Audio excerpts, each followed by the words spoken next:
What's up, guys? Welcome back to another video. Today I'm unboxing a release from the second season of the Metal series. This is Killer Beafowl, Upper Wing 145, Eternal Wide Defense. This is a very long-awaited reproduction of Killer Beafowl. Obviously, the original was in a random booster. This is posed as a Sonokong release. I don't think it is. I don't know if Sonokong actually did release it like this. They probably did, and I'm just tweaking, but this was a very popular Beyblade back in the Metal series just because it came with a couple of very competitive parts that a lot of the community really liked. This was also a part of the Maximum series, so it, sold a lot because, fun gimmick, in advertising. This was advertised as having the maximum stamina out of every other Beyblade released at the time, which I don't really agree with personally. I think a couple of the parts could definitely be changed in order to make it that way, and I'll get into that, but I guess that's all I have to say. On the side of the box, it talks about Upper Wing 145, and I'll talk about that too, so fret not. Just goes over all the parts. It shows you that it has a launcher, because this is a starter, not a booster. There's a recommended combo here. It's Defense 125 Hollow Flat. I don't know how good that actually is, but who knows. Just talks about the hybrid wheel system there. Talks about, all sorts of other stuff. I can't read Japanese, so I actually don't know what it's trying to tell me there. So on the side here, just one flap with a single piece of tape there, it looks like. Always make sure to be safe with scissors, guys. I know I say it every time, but that is for a reason. Yep, just like I thought. Opens up just like that. That is convenient. I like that. Right out of the way, there's the instruction sheet, stickers, tool, and the parts that it comes with, and I'll get into those. Here's the launcher winder.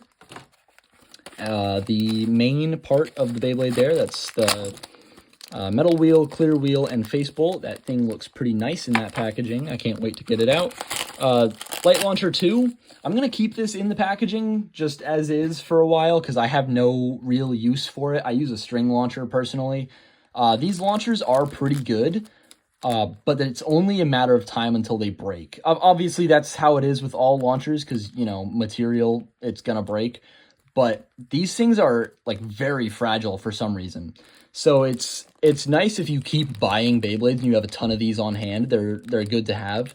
But just keep that in mind.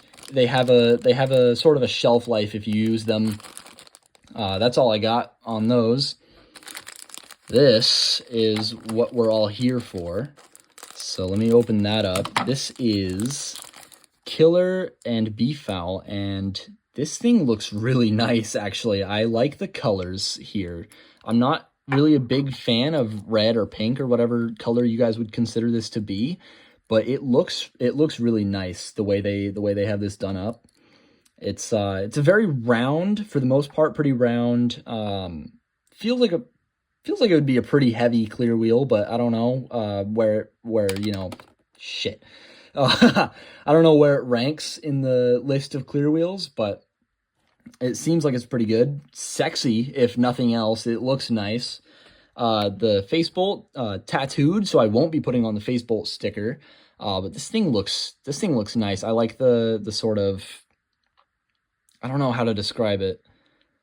I don't know. I like the motif there. Looks nice, feels nice. Now, the killer wheel was originally intended to be a balance type wheel because it was supposed to be, I think, defensive if you hit it from the side, but if you catch yourself on the underside of it, it's supposed to deliver this mean sort of counterattack, destabilize you just a little bit.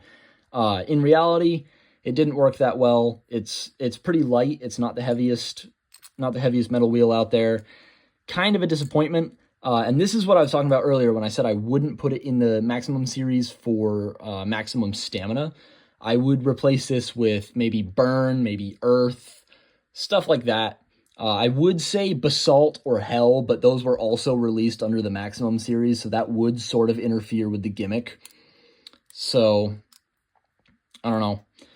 that's all I think that's all I have for these parts. Now to get into here, there's a tool in here as well to put it together. I might actually end up having to use that, so who knows. Now, here's the spin track.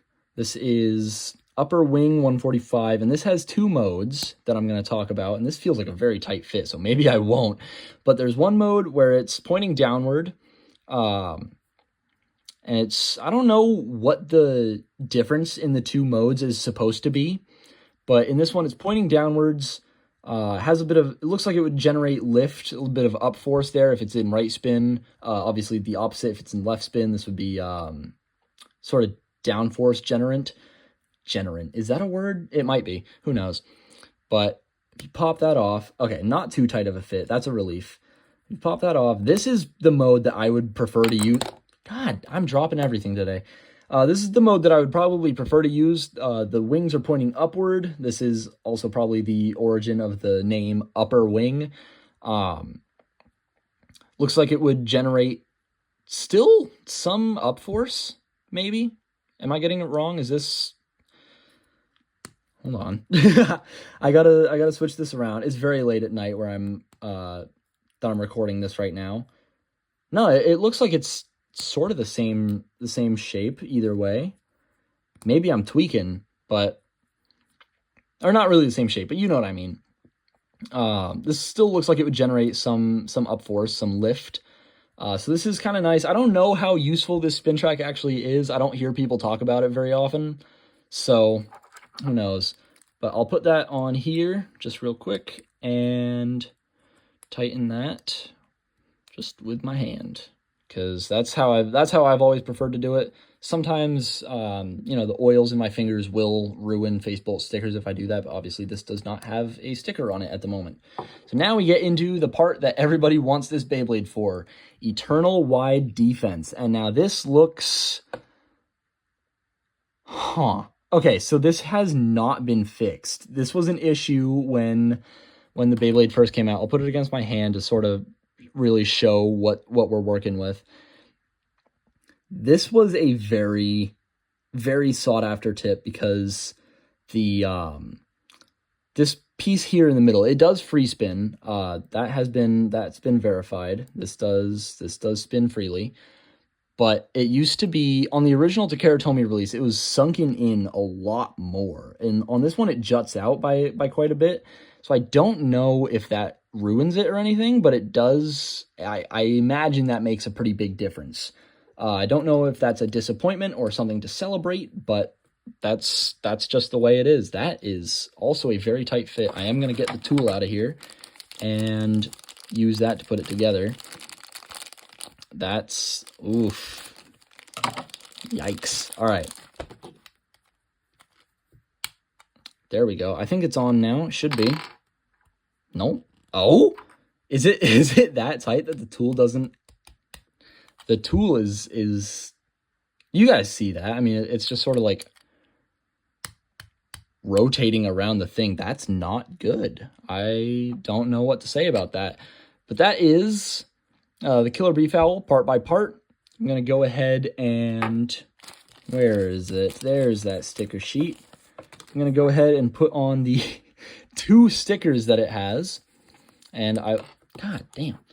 And I will be right back with that. So, and there it is with the only 2 stickers on it. Nothing too crazy going on. Once again, I didn't put the Facebolt sticker on just because it's tattooed. This thing looks, you know, it's nice. I think with or without the stickers, it looks good, but I do appreciate the addition of the extra color here on the inside. This looks, you know, interesting. This feels very tall. This tip feels really tall. Maybe that's just the way the track is shaped. It you know, I'm stuttering a lot. Oh my lord.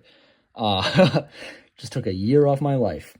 But you know, maybe it's just the way it's shaped, the upper shape of it, and then the overhang of the killer wheel is what's making it feel tall. But that's all I have for the part by part and the overview and the stickers. I'm going to do a quick test spin, and I'll see you guys there. All right, I got out my broken-ass BB10 Repro and Killer Beafowl. we're just going to do a quick test spin with it and see how it, see how it does. This is, okay, it's still relatively stable. I don't know how it's going to do in terms of stamina in comparison to the original. It's kind of sad to me, honestly, that the tip is so wildly different from the original, and they still haven't fixed that mold.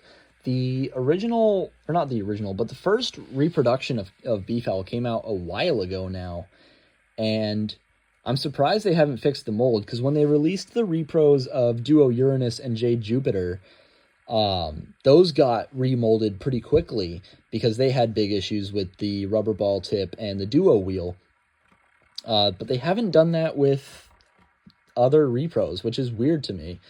I can see it's wobbling a little bit. I don't know if that is to be credited to the Beyblade itself or if there's just something in my stadium that I'm not seeing. Looks like there might be. Shoot. Okay. That can get out of there. All right. Now that that's hopefully a little more cleaned out, we'll do another. Just another launch. It does feel a little rough. This feels like a first or second draft of an actual reproduction that just got put on the assembly line and put in boxes and sent out. So it's, I don't know, it's not all bad. I think it's very much worth getting if you're like an actual enthusiast about it. Like in terms of collecting and whatnot. I do think if you want the EWD tip for performance, you're going to want the original. That's all I got, though. So my phone is about to die. I can't record any longer. I'd love to talk more about this and maybe do a test battle, but I don't want to risk losing all my footage right now. So I'm going to see you guys in the next video. Thank you for watching. Be happy. Have a good day. Peace out.